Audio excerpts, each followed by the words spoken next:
15절까지 우리 한 절씩 가도록 하시겠습니다.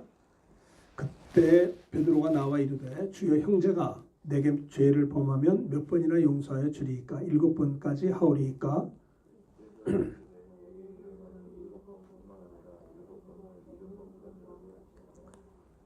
그러므로 천국은 그 종들과 결산하려 하던 어떤 임금과 같으니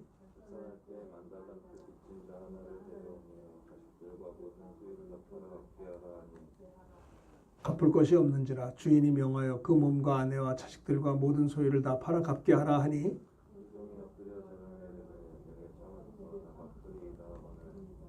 그 종의 주인이 불쌍히 여겨 놓아 보내며 그 빛을 탕감하여 주었더니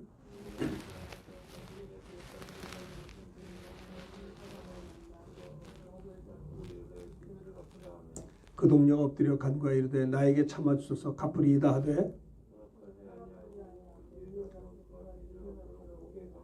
그 동료들이 그것을 보고 몹시 따뜻하게 여겨 주인에게 가서 그 일을 다 알리니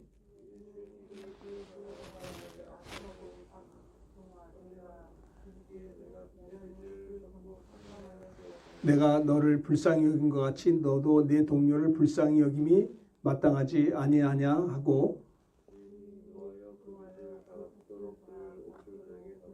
35절 다 같이 합니다. 너희가 각각 마음으로부터 형제를 용서하지 아니하면 나의 하늘 아버지께서도 너에게 이와 같이 하시리라. 아멘. 오늘 이 시간에 우리가 말씀을 마태복음 18장 21절부터 35절의 본문의 말씀을 통해서 오늘 말씀의 제목을 한번 따라서 하시면 감사하겠습니다. 용서에 대한 예수님 말씀. 용서에 대한 예수님 말씀. 우리가 이 1만 달란트 탕감해 준 이 주인의 내용 우리 잘 알고 있는 내용입니다. 이 본문의 배경은 우리 성도들이 예수를 믿고 난 다음에 예수 믿고 구원받은 이후에 우리가 이웃의 허물과 죄에 대한 용서에 대해서 어떻게 해야 되는가에 대한 것을 가르치신 주님의 말씀이십니다. 베드로가 예수님 앞에 나와서 이런 질문했어요. 주여, 형제가 내게 죄를 범하면 몇 번이나 용서해 줘야 됩니까? 7번까지 합니까? 여러분 생각해 보세요. 여러분 형제가 여러분한테 잘못을 저질렀어요. 죄를 졌어요. 한 7번 정도 용서하면 괜찮죠? 많이 용서한 거 아니에요? 대부분 이렇게 여러분 보세요. 직장 생활하다가도 몇 번 눈에 벗어나면 잘못하면 아웃될 수도 있다고요. 그렇죠? 아마추어가 아니고 프로니까. 참 우리가 용서라고 하는 거, 참 베드로의 질문 생각해 보아야 되겠습니다. 주님, 형제가 내게 죄를 범하면 몇 번이나 용서해 줘야 됩니까? 7번이면 되겠죠. 이렇게 이제 아주 그래도 나는 마음이 넓습니다. 7번 정도가 얼마나 것도 많아요. 그런데 예수님이 대답하시기를 내가 내게 이르노니 7번뿐 아니라 7번을 7번까지도 할지니라. 490번이라는 말이 될 수 있지만 끊임없는 용서를 이야기하는 겁니다. 사실 우리가요 주님의 사랑을 받습니다. 몇 번이나 받습니까? 끊임없이 세상 끝날까지 계속 받는 겁니다. 또 우리가 주님 앞에 또 죄를 자백하고 회개하잖아요. 몇 번이나 회개하고 용서받습니까? 끊임없이 회개하고 용서를 받죠. 이렇게 주님의 은혜는 영원한 것입니다. 주님의 사랑도 영원하고요. 주님의 용서함도 영원한 것입니다. 저는 참 당황스러운 게 뭐냐면 불신자들이 서로 용서하지 않고 반목 질시하는 거는 뭐 이해를 할 수 있겠죠. 어느 정도는. 근데 우리 믿음 있는 형제들끼리도 만약에 이렇게 된다면 이건 참 문제라고 생각합니다. 그렇죠? 예수를 잘 믿는다고 말하면서도 화해하지 않으려고 한다면 얼마나 커다란 문제가 되겠습니까? 오늘 이 마태복음 18장에 베드로의 질문을 받으신 우리 주님은 이렇게 말씀하셨어요. 천국이 뭐냐? 그 종들과 결산하려 하던 어떤 임금과 같은데 결산할 때 10,000달란트 빚진 자 하나를 데리고 왔습니다. 근데 그 종이 10,000달란트가 엄청나게 큰 돈이에요. 1달란트가 금이 34kg라고 그래요. 그러니까 한 20억 정도 돼요. 16억에서 20억. 금 한 달란트는 큰 돈이죠. 그래서 34kg 금이 굉장한 거 아니에요? 장정이 20년 동안 벌어야 될 품삯이에요. 그런데 이것이 10,000달란트면 이거는 계산하기가 쉽지 않은데 16조 정도가 돼. 16조. 16조를 벌려면 16만 년의 품삯이랍니다. 엄청난 돈이에요. 이 종이 10,000달란트를 빚을 진 거예요. 16조. 수만 년을 돈을 월급 받아서 모아야 될 돈. 이 10,000달란트 어마어마한 16조의 돈입니다. 어떻게 갚을 길이 없어요. 그래서 주인이 명령합니다. 갚아라. 못 갚으면 내 몸이라도 팔아서 아내와 자식들을 팔아서 내 모든 소유를 다 팔아서 빨리 갚아라 명했습니다. 그래서 그 종이 엎드려 주인 앞에 절을 합니다. 내게 참아주십시오. 내가 갚을 것입니다. 몸을 팔고 아내를 팔고 자식을 팔고 모든 소유를 다 팔아 갚게 하라는 그 엄한 명령 앞에 엎드려 절하며 사정을 하는 거예요. 내게 좀 참아주십시오. 다 갚을 겁니다. 그런데 그 종의 주인이 그 종이 엎드려 애원하는 모습이 불쌍히 여겨서 그를 놓아 보내면서 이런 말을 했어요. 그 빚을 다 탕감해 줬다는 거예요. 그죠? 엄청난 탕금입니다. 일생을 다 바쳐도 갚지 못할 그 큰 것을 빚을 탕감해 주었다라고 하는 거예요. 이제 그래서 이 일이 다 그친 다음에 어떤 일이 생겼냐? 28절에 보면 그 종이 이제 탕감을 받아서 나가서 어떤 일이 생겼냐? 자기에게 100데나리온 빚진 동료가 있었는데 그 사람을 붙잡고 목을 잡고 말합니다. 빚을 갚으라. 그 동료가 엎드려 말하기를 내게 참아주십시오. 갚을 겁니다. 그런데 이 10,000달란트 탕감받은 이 사람이 자기가 과거에 그 용서받고 탕감받은 것은 다 잊어버리고 그 자기에게 100데나리온 빚진 동료 한 사람을 붙잡고 멱살을 잡고 빚을 갚으라. 그래서 못 갚으니까 감옥에 집어넣었다는 거예요. 그 100데나리온은 그저 한 100일 품삯 정도가 된답니다. 1데나리온이 장정 하루 품삯이거든요. 100일 정도면 벌 수 있는 돈이 이게 데나리온이라는 거예요. 100데나리온. 그래서 이 자기는 10,000달란트를 탕감받은 엄청난 용서받은 자인데 그것을 옆에서 지켜봤던 사람들이 몹시 안타깝게 여기고 그 주인에게 다시 가서 그 일을 알려줬다는 거예요. 그 주인이 자기가 탕감해줬던 종을 불러서 말하기를 악한 종아 내가 나에게 사정하고 빌기에 내가 내 빚을 전부 탕감해 주었는데 내가 너를 불쌍히 여긴 것 같이 너도 내 동료를 불쌍히 여기는 것이 마땅하지 아니하냐 이렇게 하고 그 주인이 진노하여 그 빚을 다 갚도록 그를 감옥에게 넘겨줬다는 거예요. 자, 여기서 우리가 결론이 뭐냐면 35절입니다. 35절이 이 오늘 말씀의 본문 다 같이 봉독하십시다. 35절 앞에 보십시오. 시작. 너희가 각각 마음으로부터 형제를 용서하지 아니하면 나의 하늘 아버지께서 너희에게 이와 같이 하시오. 예수님이 이 10,000달란트 빚진 탕감에 대한 비유의 말씀을 하신 목적이 35절이에요. 너희가 각각 마음으로부터 형제를 용서해야 된다는 거예요. 우리가 각각 우리 형제들이 우리에게 잘못했던 것들을 용서하지 아니하면 어떤 일이 생기느냐?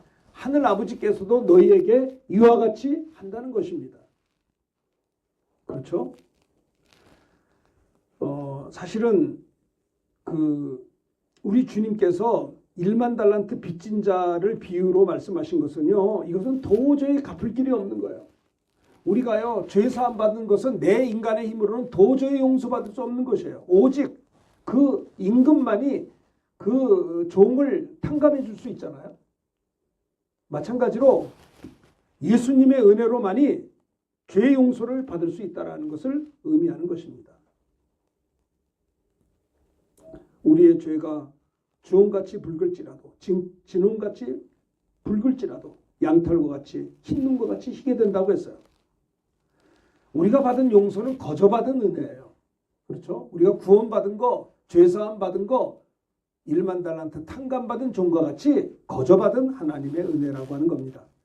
여러분 집을 나간 둘째 아들 아버지의 것을 다 받아가지고 먼 나라로 가서 탕진을 했어요. 다 허랑방탕하게 다 모든 걸 잃어버리고 흉년이 들고 또 이제 먹을 것이 없어서 굶어 죽기 바로 일보 직전에 아버지께로 돌아가야겠다. 내가 아버지의 아들이라 일컬음을 받을 수는 없으나 품꾼의 하나로도 받아주세요 하면 안 되겠나 싶어서 아버지에게 찾아갔더니 아버지가 그 둘째 아들 거짓골이 돼서 돌아오는 둘째 아들을 품에 안고 그에게 손에 가락지를 끼우고 옷을 벗기고 새 옷을 갈아입고 몸을 씻기고 잔치를 벌려줬어요. 집을 나간 둘째 아들 돌아온 이 아들을 아버지께서 거저 받아주신 겁니다. 1만 달란트 탕감해 주신 것이다라는 거예요.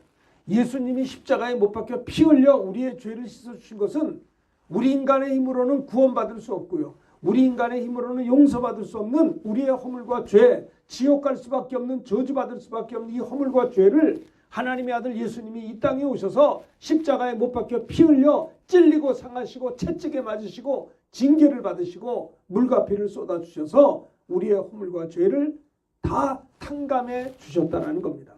주님이 십자가에 피 흘려 우리들의 과거, 현재, 미래의 모든 죄와 허물과 근심걱정, 질병, 연약함, 가난을 하나님의 아들 예수님이 십자가에서 못 박혀 피 흘려 죽으셨어요. 예수님이 2000년 전에 골고다 십자가에서 저와 여러분들의 허물과 죄를 질병과 저주를 짊어지고 십자가에 피 흘려 죽으시는 순간에 우리들의 과거, 현재, 미래의 모든 죄와 허물은 주님이 다 가져갔어요. 다 탕감해 주신 것입니다. 다 이루었다 그랬어요. 예수님 십자가에서 다 이루었다. 우리의 모든 허물과 죄를 다 담당하셨다라고 하는 겁니다. 우리는 예수를 믿음으로 말미암아 예수를 믿는 믿음도 이것이 우리에게서 난 것이 아니요 하나님의 선물이라고 했어요. 너희가 믿음으로 말미암아 구원을 얻었나니 이것이 너희에게서 난 것이 아니요 하나님의 선물이라. 행위에서 난 것이 아니니 이는 누구든지 자랑할 수 없다라고 에베소 2장 8절 9절에서 말씀을 했어요. 우리가 받은 구원, 우리가 받은 은혜, 우리가 받은 사랑, 우리가 받은 용서 모두 다 1만 달란트 탕감받은 거 정말 감당할 수 없는 용서라고 하는 것입니다. 어떠세요 여러분들? 이 큰 은혜와 사랑을 받은 것입니다. 제가요 전도사 때 우리 친구 전도사님이 저희 집에 와서 늘 제가 간증한 내용이죠. 저희 집에 와서 같이 기도하다가 그 친구 전도사님이 저를 붙잡고 기도해 주었어요. 같은 클래스메이트 친한 친구예요. 그런데 그 친구가 저를 위해서 와서 우리 집에 와서 기도하다가 통성기도가 터지고 통성기도가 같이 터지면서 방언 은사를 제가 그 자리에서 받았어요. 우리 친구 전도사님과 함께 기도하다가 정말 그토록 그 당시 1970년대 전도사 때 그 성령 충만을 사모했었는데 제가 그렇게 기도하지 못하는 것을 보고 안타까워서 우리 같은 신학교 친구 전도사님이 오셔서 같이 이렇게 기도하다가 제가 방언사를 받았어요. 성령 충만하게 통성기도를 하게 되었어요. 참 함께 기도한다는 게 이렇게 좋더라고요. 여러분 기도가 안 될 때 같이 기도해도 참 좋아요. 아시겠습니까? 같이 옆에 사람들 같이 기도하는 거예요. 가족들끼리도 좀 같이 기도합시다. 얼마나 좋아요. 함께 기도하는 게 서로 위해서 기도해주고 기도를 받을 수 있어야 돼요. 근데 그 통성기도가 터지고요. 방언을 처음 그게 받았는데 눈을 떴는데 조금 아까 저번에도 밥 먹고 체해서 아픈 하나도 안 아픈 거예요. 세상에 하나도 안 아파요. 제가 그때부터 위장병이 고침받게 되었어요. 그래서 막 좋아서 막 식사를 하고 해가지고 막 살이 얼마나 찌는지 잘 먹어가지고 참 그때 제가 느낀 게 뭔지 아세요? 야 하나님 기도가 응답이 있네. 하나님 살아계신 하나님이시네. 천군만마를 얻은 거예요. 세상에 아무리 어려운 일이 있어도 나는 기도할 수 있다. 기도 응답이 있으니까. 또 하나 나도 모르게 내 입에서 이런 말을 했어요. 와, 이 세상에서는 내가 용서하지 못할 사람이 이제 하나도 없네 라는 말을 나도 모르게 내 입에서 말했어요. 내가 그걸 말하고도 깜짝 놀랐어요. 무슨 말인지 아세요? 은혜 받고 나니까 내가 얼마나 큰 용서를 받은 걸 알게 되었어요. 그래서 어이구, 이제는 내가 세상 살면서 용서하지 못할 사람이 없을 것 같아요. 왜? 내가 너무나 큰 은혜, 너무 큰 용서를 받으니까. 보세요. 1만 달란트를 탕감받았는데 그까짓 거 100데나리온 뭐 이건 아무것도 아니잖아요. 그 마음이 넓은 게 자연스러운 거 아니에요? 여러분, 사랑받은 자가 사랑하는 거예요. 난 여러분들이 결혼을 할 때 어떤 사람과 결혼하면 좋으냐면요, 과거에 어린 시절에 사랑을 많이 받은 사람하고 결혼하세요. 그러면 그 사람은요, 여러분을 사랑해 줄 거예요. 아무나 사랑하는 게, 사랑을 받아본 적이 있는 자가 사랑하는 거예요. 어린 시절에 사랑이 엄마 아빠의 사랑을 받아야 돼요. 엄마 아빠 사랑, 과거에는 어머니 아버지들이 돈 버느라고 자녀들을 잘 못 키웠어요. 그러면 할머니가 와서 도와요. 그 할머니의 사랑이라도 받아야 돼요. 옛날엔 자녀들이요, 6명, 7명 자녀들이 많았어요. 5남매, 6남매, 요즘엔 2, 3밖에 안 되지만 옛날엔 그랬다고요. 그러니까는 사실 또 부모님들은 다 밖에 돈 벌러 나가시고 그랬단 말이에요. 사랑받을 게 별로 없었는데 그래도 사랑받은 자가 사랑을 하는 거예요. 주님의 사랑을 받은 자가 주님의 사랑을 나눌 수가 있는 거예요. 여러분들이 왜 사랑을 못하는 줄 아세요? 사랑받은 일이 없어서 그래요. 왜 용서하지 못하는 줄 아세요? 용서받은 일이 없기 때문에 용서를 못하는 거예요. 내가 돈이 있으면 돈을 나눠줄 수 있어요. 내가 은혜 받았으면 은혜를 나눌 수가 있다라고 하는 것입니다. 생각해 보십시오. 스데반 집사님은 예수를 믿었습니다. 구원받은 자요, 용서받은 자요, 성령 충만받은 자입니다. 그는 복음 전하다가 피 흘리면서 순교를 당하면서도 오히려 자기를 향해 돌을 던지는 자를 향해서 대적하지 아니하고 아버지여 저들의 죄를 사하시옵소서, 긍휼히 여겨 주시옵소서. 여러분, 자기가 은혜 받았기 때문에, 용서받았기 때문에 베풀 수가 있다라고 하는 것입니다. 저는 깜짝깜짝 놀라는 게 예수 잘 믿는다는 분들이 서로 이렇게 화해를 안 해요. 다 그런 건 아닌데 어쩌다가 깜짝 놀라요. 아이, 잘 좀 지내줘. 그 사람 얘기도 하지 말라고. 당황스러워요. 참, 그러면 됩니까? 우리가 주기도문 할 때도 우리가 우리에게 죄진 자를 사해 줄 같이 우리 죄를 사해달라고 기도해놓고 왜 우리가요? 저 사람이 회개도 안 하는데요. 그냥 하나님께 맡겨놓으셔야 돼요. 맡겨놓고 내가 마음을 닫으면 안 된다는 것을 제가 얘기하고 싶은 거예요. 우리가 예물을 드리다가도요, 형제와 불화하고 난 상태에서 드려지는 예물을 하나님 받지 않는다고 했어요. 용서에 대한 예수님은 어떻게 말씀해요? 이 베드로의 질문을 들으신 다음에 얼마나 용서해야 되겠습니까? 7번 하면 될 거 아닙니까? 70번뿐 아니라 7번을 70번까지 끝까지. 왜냐하면 베드로는 영원한 사랑, 영원한 용서를 받았잖아요. 그러니까는 끊임없는 용서가 있어야 된다는 것을 이야기하고 있는 거예요. 전깃줄에 전기가 계속 흐르죠. 24시간 전깃줄에 전기가 계속 흘러서 이렇게 불도 있고 밥도 하고 그 소켓 가지고 말입니다. 전기가 흐르잖아요. 그것처럼 주님의 은혜는 계속 우리에게 임하는 거예요. 주님의 사랑은 계속 임하는 거예요. 전선의 전깃줄이 계속 있듯이 하나님이 우리를 향하신 그 하나님의 사랑, 그 하나님의 은혜, 하나님의 도우심은 계속 있는데 소켓으로 꽂으면 거기서 전기밥솥도 또 에어컨도 나올 수 있고 그렇잖아요. 소켓 끼면 되는 거 아닙니까? 그러니까 주님의 은혜는 계속 되는데 내가 그것을 영접할 때, 의지할 때, 기도할 때 내 것이 된다라고 하는 거예요.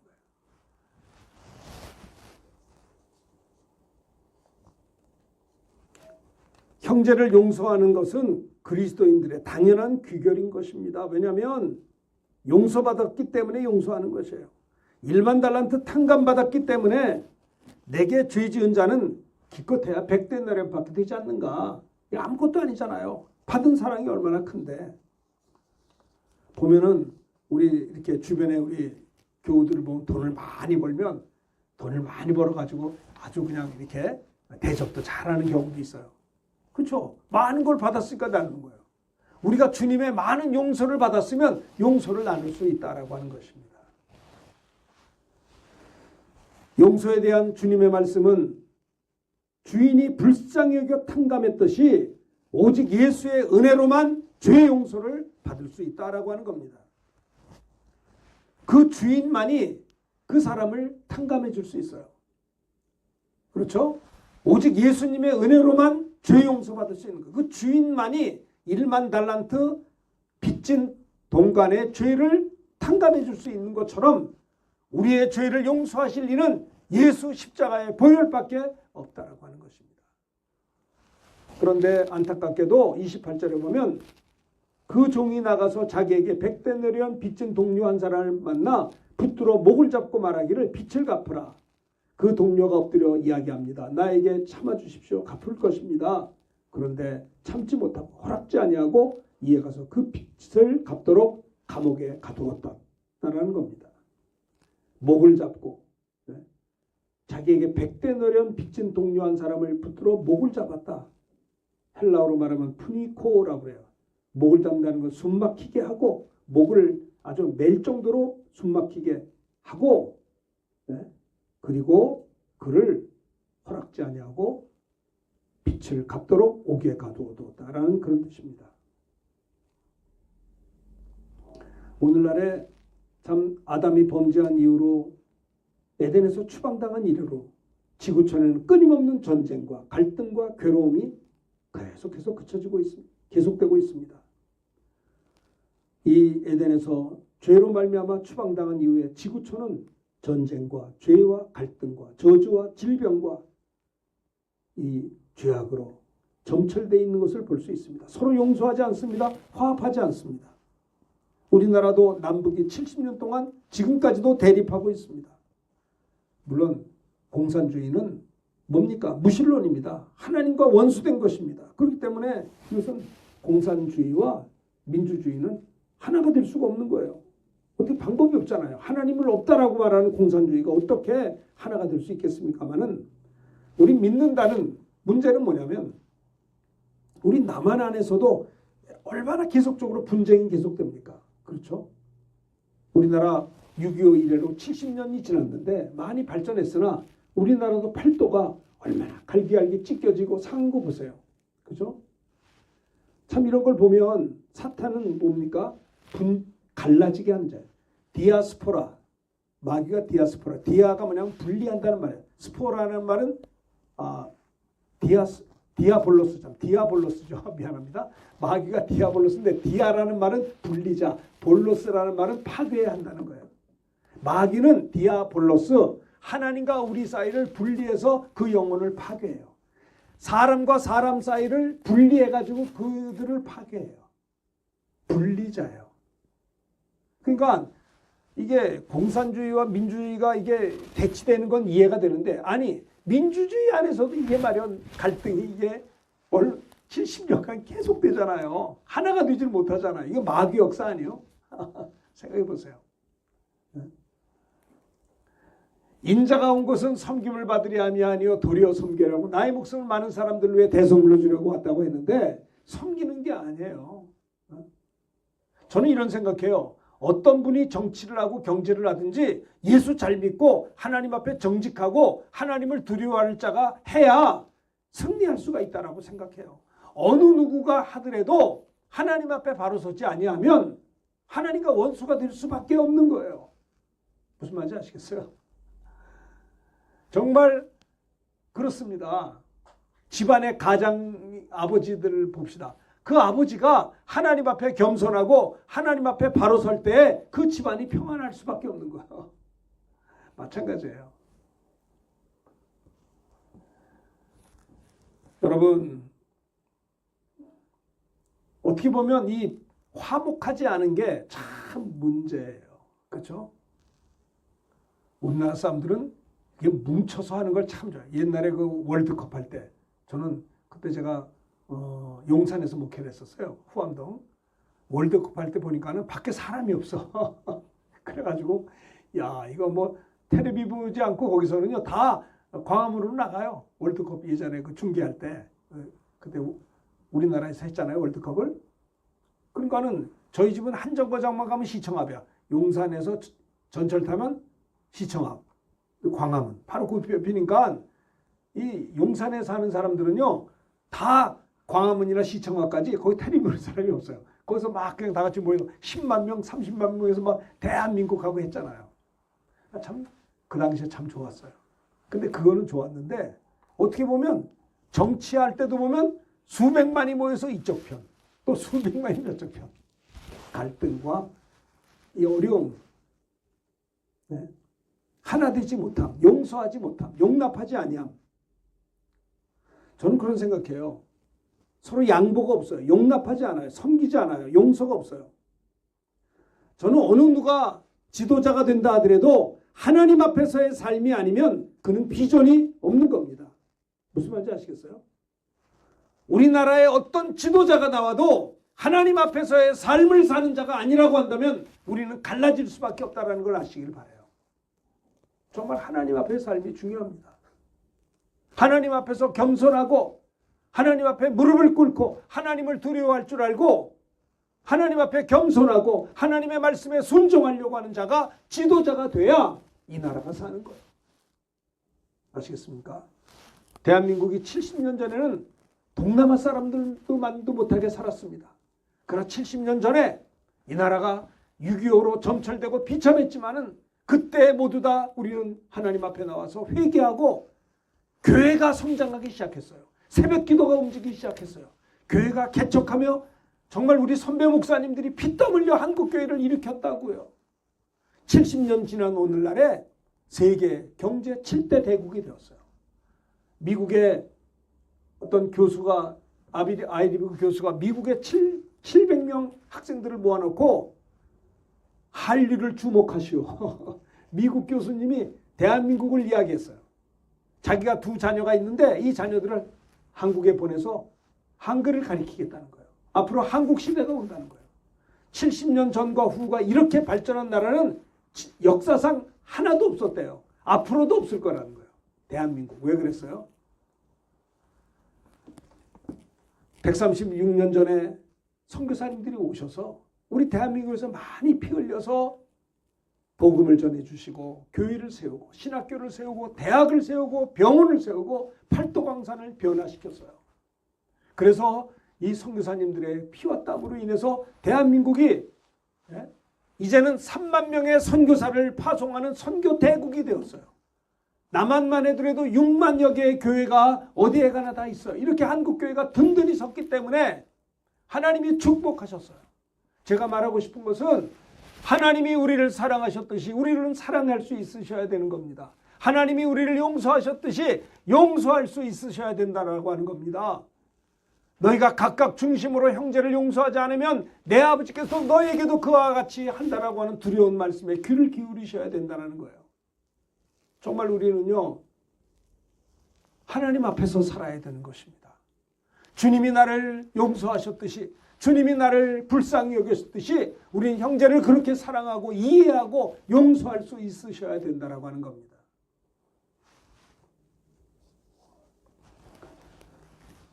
이 두 번째 백대 내려온 빚진 자를 감옥에 가둬둔 이 모습을 보면서 이거는 뭐예요? 형제의 허물을 용서치 아니하는 모습을 이야기하고 있는 것입니다. 우리가 형제를 용서하지 않고는 우리의 죄를 용서할 수 없다라고 예수님은 주님이 가르쳐주신 기도, 주기도문에서 가르쳐주셨어요. 우리가 우리에게 죄진 자를 사하여 준 것 같이 우리의 죄를 사하여 주옵시고 라고 하는 기도는 우리가 우리에게 죄진 자를 용서치 않으면 내 죄도 주님이 용서하지 말라라고 하는 아주 무서운 기도인 것입니다. 이렇게 형제의 허물을 용서치 않고 멱살을 잡고 감옥에 집어넣었던 백대느련 빚진 자를 감옥에 집어넣었던 그 동간을 주인이 진노하여 34절에 보면 그 빚을 다 갚도록 그를 옥졸들에게 넘겼다고 했습니다. 그리고 가장 중요한 예수님의 교훈은 뭐냐? 너희가 각각 마음으로부터 형제를 용서하지 아니하면 나의 하늘아버지께서도 너에게 이와 같이 하신다라고 하는 겁니다.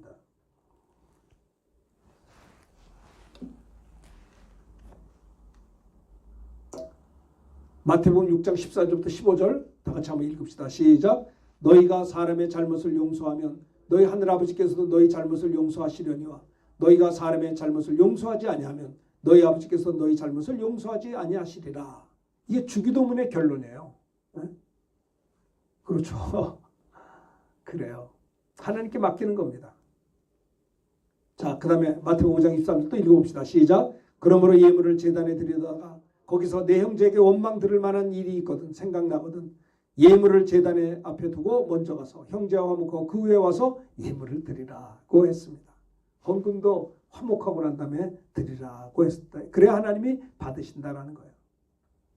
로마서 12장 14절부터 21절의 말씀은 제가 참 은혜 받은 말씀입니다. 너희를 박해하는 자를 축복하라. 축복하고 저주하지 말라. 우리가요, 우리에게 잘하는 자를 축복할 수 있어요. 근데 우리를 섭섭하게 하고 핍박하고 분하게 만드는 자를 축복한다는 건 이게 말이 안 되는 거예요. 네? 그런데 네? 주님은 그렇게 하라는 거예요. 로마서 12장이 뭡니까? 여러분 로마서는 16장까지 되어 있거든요. 로마서는 1장부터 11장까지가 거의 창세기 계시록까지 이렇게 전체를 포괄하고 있어요. 네. 로마서 1장부터 로마서 11장까지가 한 단원인데 그래서 이제 로마서 1장부터 11장까지가 하나님의 경륜, 하나님의 섭리, 하나님의 구원, 율법과 복음 이렇게 나와 있어요. 그래서 이것이 다 하나님께로 말미암았고 하나님께 돌아가고 하나님께 영광을 돌립니다라고 로마서 11장은 거의 요한계시록과 같은 이방인의 충만한 수가 들어오기까지 유대인의 덜어는 완악하게 될 것이고 이 모든 것이 하나님께로부터 말미암았다 이렇게 이야기한 다음에 하나님의 구원과 이제 앞으로 주님의 재림까지 말씀했다가 로마서 12장에는 그러므로 또 이제 로마서 12장부터 16장까지는 두 단락이에요. 그래서 그러므로 내 사랑하는 형제들아 너희가 이렇게 큰 구원을 받았으니 너희의 몸을 하나님이 기뻐하시는 거룩한 산 제사로 드리라. 이는 너희의 드린 영적 예배니라. 너희가 이런 큰 구원과 은혜를 받았으니 하나님 앞에 영적인 예배를 드리라는 거예요. 예배하는 자가 되라는 거예요. 그 로마서 12장부터 14절까지는 12장 14절부터의 말씀은 그러면 대인관계를 어떻게 해야 되느냐라는 거예요. 너희를 박해하는 자를 축복하라. 축복하고 저주하지 말라. 즐거워하는 자들과 함께 즐거워하고 우는 자들과 함께 울라. 서로 마음을 같이 하여 높은 데 마음을 두지 말고 도리어 낮은 데 처하며 스스로 지혜 있는 체 하지 말라. 저는 이 말씀이 참 저에게 큰 은혜가 된 적이 있었습니다. 제가 84년도에 군목으로 이제 처음 목회를 시작할 때 군생활하다가 참 힘들게 하는 자가 있었어요. 너무너무 힘들어서 참 목회를 참 원활하게 하기 힘들 정도로 힘겹고 어려울 때 하나님께 제가 너무 힘겨워서 기도했는데 로마서 12장 14절 너희를 박해하는 자를 축복하라. 축복하고 저주하지 말라. 너를 힘들게 하는 자를 미워하지 말고 저주하지 말고 그걸 어떻게 해요? 축복하라는 거예요. 이 말씀에 의지해서 목회하기가 참 힘든 상황에서 군목을 있을 때 군목회가 참 힘들고 어려운 상황에 그렇게 하는 자를 향해서 축복했더니 하나님이 평강을 주시고 은혜를 주시더라고요. 저는 이 로마서 12장 14절을 잊을 수가 없어요. 한번 따라합시다. 너희를 박해하는 자를 축복하라. 축복하고 저주하지 말라. 네, 그래요. 이것이 승리의 비결인 것이에요. 내가 1만 달란트 탕감받았지 않았느냐? 용서하지 못할 자가 어디 있느냐 이 말이에요. 70번씩 7번까지라도 7번씩 70번까지도 용서하라는 영원한 용서. 주님이 나를 영원한 사랑, 영원한 용서해 주신 것처럼 그렇게 하라라고 하는 것이죠. 아무에게도 악을 악으로 갚지 말고 모든 사람 앞에 선한 일을 도모하라. 악으로 악을 갚지 말라는 겁니다. 모든 사람 앞에서 선한 일을 도모하라는 거예요. 분하고 억울하세요? 기도하세요. 하나님께 맡기세요. 하나님이 갚아줄 것입니다. 축복하십시오. 합력해 선을 이루게 될 것입니다. 18절 할 수 있거든. 다 같이 따라합시다. 18절 시작. 할 수 있거든 너희로서는 모든 사람과 더불어 화목하라. 그래요. 모든 사람과 더불어 화목하라. 19절의 말씀이 참 이게 귀한 말씀입니다. 이것도 한번 다 같이 봉독합시다. 시작. 내 사랑하는 자들아 너희가 친히 원수를 갚지 말고 하나님의 진노하심에 맡기라. 기록되었으되 원수 갚는 것이 내게 있으니 내가 갚으리라고 주께서 말씀하시느니라. 세상에 여러분들 힘들게 하는 분들이 계십니까? 그거를 원수 갚으려고 하지 말고 원수 갚는 것이 누구에게 있어요? 하나님에게 있으니 하나님이 갚아주신다라고 주님이 말씀하셨어요. 우리가 말한 게 아니에요. 에? 너희가 어떻게 친히 원수 갚지 말라는 거예요. 하나님께 맡기라. 하나님의 진노가 있다는 거예요. 무슨 말인지 아십니까? 원수 갚는 것이 내게 있으니 내가 갚으리라고 주께서 말씀하시느니라. 그럼 우리는 어떻게 해야 돼요? 우리가 해야 될 일을 20절입니다. 시작. 내 원수가 줄이거든 먹이고 목마르거든 마시게 하라. 그리함으로 내가 숯불을 그 머리에 쌓아놓으라. 우리가 해야 될 일은 뭐냐면 원수가 줄이거든 먹여주고 목마르거든 마시게 하라. 그리함으로 내가 그 숯불을 그 머리에, 얼마나 미안하겠어요. 잘 해주니까. 그렇잖아요. 따라합시다. 악에게 지지 말고 선으로 악을 이겨라. 여러분들이 오늘날까지 살아오시면서 참 여러분들을 즐겁고 행복하게 한 분들도 많이 있었겠지만 어떤 사람은 생각하기 싫을 정도로 좀 그런 껄끄러운 사람도 있을 수 있겠죠. 왜 없겠어요? 살다 보면 있겠죠. 그러나 그가 줄이거든 먹이고 목마르거든 마시게 하라. 그리함으로 내가 숯불을 그 머리에 쌓아놓으라. 악에게 지지 말라. 선으로 악을 이기라고 주님이 말씀하신 거예요. 아무에게도 악을 악으로 갚지 말고 모든 사람 앞에 선한 일을 도모하라. 할 수 있거든. 너희로서는 모든 사람과 더불어 어떻게 해요? 화목하라는 거예요. 중요한 것은 뭐냐면요. 너희가 친히 원수를 갚지 말라. 보복하지 말라는 거예요. 어떻게? 하나님께 맡기라는 거예요. 원수 갚는 것이 내게 있으니 내가 갚겠다 라고 주님이 말씀하셨고, 너는 할 일이 뭐냐? 원수가 힘들어하거든 도와주고 목마르거든 마시게 하고 줄이거든 먹여주고 그에게 그를 오히려 위로하라 라고 하는 것입니다. 이것이 주님이 우리에게 하신 명령의 말씀입니다. 다시 말합니다. 하나님은 전능하신 하나님이세요. 로마서 10장 17절에 보면 내가 너희의 죄를 다시는 기억지 않는다고 그랬어요. 하나님은 전능하시기 때문에 우리가 회개한 거 용서하면 하나님 망각의 능력이 있으세요. 무슨 말인지 아시겠어요? 아니, 우리가 우리 죄를 자백하면 저는 미쁘시고 의로서 우리의 모든 죄 사하시고 우리를 모든 불에서 깨끗게 하신다고 했고, 로마서 10장 17절에 보면 따라합시다. 너의 죄와 불의를 내가 기억지 아니하리라. 아니, 우리의 허물과 죄를 주님이 기억지 않는다고 그랬어요. 그러니까 주님이 기억지 않는다면 주님도 기억 안 하시는 거예요. 주님 망각하겠다. 망각의 능력이 인간에게는 망각의 능력이 있어요? 자매님? 없어요. 자매님이 나한테 실수했으면 내가 앞에 가서 다 됐어요. 잊어버렸어요. 안 났어요. 다 몰라. 다 이제 난 끝났어요. 근데 그 다 끝난 거예요. 다 생각난다는 소리예요. 사람은 망각의 능력이 없어요. 근데 하나님은 능력이 있다 이 말이에요. 우리가 회개하면 우리 죄를 기억지도 않으세요. 인간은 기억해요. 그렇기 때문에 우리는 형제가 이렇게 과거에 나에게 아프게 했던 것이 기억날 때마다 어떻게 해요? 도리어 축복하며 기도하라는 거예요. 이것이 우리가 승리의 길이라는 거 꼭 기억하시길 바라요. 용서는 선택의 사항이 아닙니다. 내가 너를 불쌍히 여긴 것 같이 너도 내 동료를 불쌍히 여김이 마땅하지 아니하냐. 너희가 각각 마음으로부터 형제를 용서하지 아니하면 나의 하늘아버지께서도 너희에게 이와 같이 하시리라. 아시겠습니까? 여러분들 정말 여러분들 오늘 오기까지 여러분들 마음을 아프게 하고 힘들게 한 분들이 없을 수 없겠죠. 왜 없겠어요? 그러나 어떤 사람은 다 잊어버렸다고 해요. 잊어버렸지만 잠재적으로 그것이 무의식적으로 그 사람을 괴롭혀요. 그 사람을 축복하며 주님이 나를 용서한 것처럼 용서하시고요. 그를 축복하게 될 때 우리가 사탄에게 틈을 주지 않고, 그죠? 성령 충만함에 또 기도의 문이 열리고요. 또 하나님 앞에 드려지는 예물도 하나님이 받으시고 예배도 받으시고. 아무쪼록 오늘 이 어려운 이 코로나 시대를 맞이했습니다. 그러나 우리가 하나님과의 관계, 이웃과의 관계도 하나님 사랑하고 또 이웃을 여러분들이 덮어주고 사랑해주고 축복해주고 베풀 수 있는 우리들이 됐으면 합니다. 용서에 대한 예수님의 말씀, 주인이 불쌍히 여겨 탕감해 줬듯이 주님 앞에 우리가 용서 이렇게 탕감받은 것처럼 오직 예수의 은혜로만 죄 용서받은 우리들도 예수의 이름으로 많은 사람들을 덮어주고 사랑은 모든 허물을 덮는 거예요. 그를 감싸주고 용서해주고 주님이 우리를 용서하고 형제의 허물을 용서치 않은 자는 어떻게 돼요? 하나님도 그를 용서하지 않는다는 걸 기억해야 돼요. 긍휼이 없는 자는 주님이 심판하신다는 거예요. 주인이 노하여 빚을 갚도록 그 용서치 않는 종을 감옥에 집어넣어요. 긍휼이 없는 자는 예수님이 심판하신다는 거예요. 꼭 기억하시길 바랍니다. 그래서 우리가 분을 내어도 해가 지도록 분을 품지 말며 그랬어요. 아시겠습니까? 네? 실수할 수 있는데 그걸 연장하지 마세요.